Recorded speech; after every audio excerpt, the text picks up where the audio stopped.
हरे Krishna. Logical Gita की तीसरी video में आपका स्वागत है।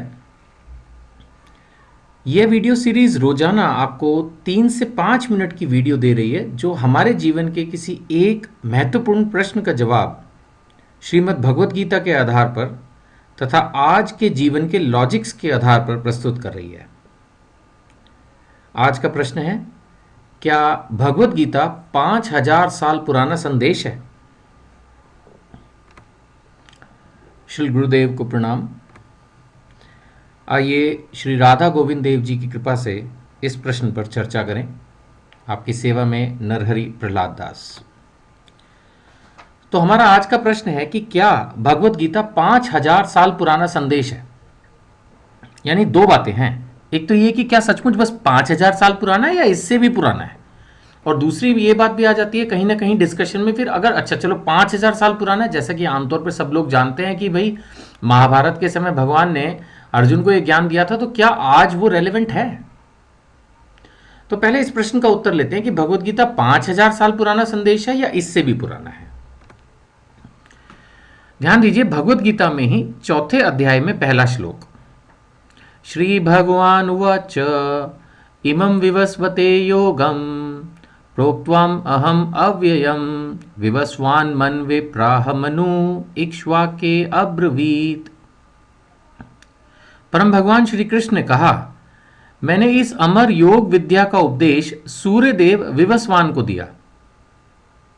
मैंने इस अमर योग विद्या का उपदेश किसको दिया? भगवान ने किसको उपदेश दिया? सूर्यदेव विवस्वान को दिया। और विवस्वान ने मनुष्य के पिता मनु को उपदेश दिया, और मनु ने इसका उपदेश इक्ष्वाकु को दिया।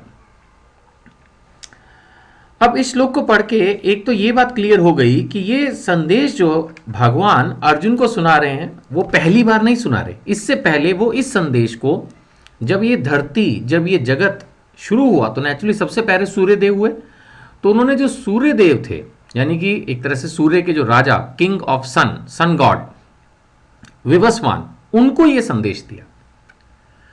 तो इससे हमें ये पता चलता है कि ये 5000 साल पुराना संदेश नहीं है, करोड़ों करोड़ों वर्षों से, एक तरह से ये अमर है।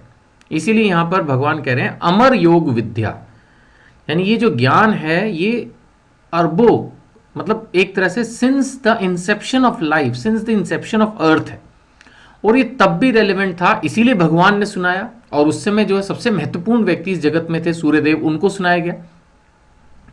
तो एक तरह से इतना इंपॉर्टेंट ज्ञान जो उस समय सन गॉड को दिया गया, वो फिर दोबारा से उसी प्रोसेस में आगे बढ़ रहा था। ये भी पता चलता है कि ज्ञान जो ये गीता का ज्ञान है, शास्त्रों का ज्ञान है, वो परंपरा में आगे बढ़ता है। इसलिए भगवान ने सूर्यदेव विवस्वान को दिया, उन्होंने पिता मनु को दिया, उन्होंने इक्ष्वाकु को दिया। तो ये एक परंपरा है और ये ज्ञान हमेशा से है, हमेशा रहेगा। तो ये 5000 साल पुराना नहीं है, ये हमेशा से है, तब भी रेलिवेंट था, आज भी रेलिवेंट है। तो दूसरी बात जो हम इसके थ्रू समझ सकते हैं, एक बात तो यही है कि भी भगवान ने ये ज्ञान सूर्यदेव को दिया।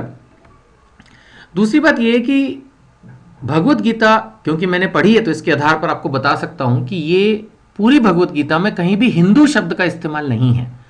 यानी कि this knowledge of Gita is for all religion. जैसे सूर्य सभी के लिए है, सूर्य अपनी रोशनी देते वक्त ये नहीं सोचता कि भाई मुझे हिंदू को ज्यादा जो है रोशनी देनी है क्योंकि वो मेरे को रोज सुबह उठ के प्रणाम कर रहा है, और मुझे क्रिश्चियन को कम देनी है या मुझे मुस्लिम को कम देनी है, ऐसा नहीं है।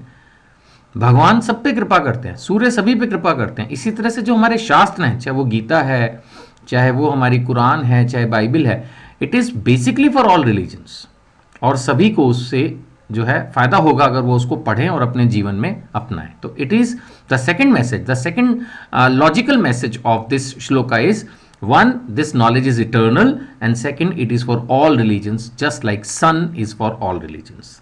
और तीसरी बात हमें यह भी समझ में आती है कि जो ज्ञान है ये भगवान ने सूर्यदेव यानी कि राजा को दिया। राजा का मतलब फिर अब ये हो गया कि हमें ये नॉलेज जो है हर head of the family, her important आदमी को होनी चाहिए, और तभी ये परंपरा कंटिन्यू करेगी। पिता को ज्ञान होगा तभी वो पुत्र को ये ज्ञान दे पाएगा, अपनी बेटी को ये ज्ञान दे पाएगा, अदरवाइज ये नॉलेज आगे कंटिन्यू नहीं हो पाएगी। तो आप सभी से प्रार्थना है कि भगवत गीता को ध्यान से पढ़ें, समझें, तभी हम ये ज्ञान आगे प्रसारित कर पाएंगे। हरे कृष्णा, धन्यवाद।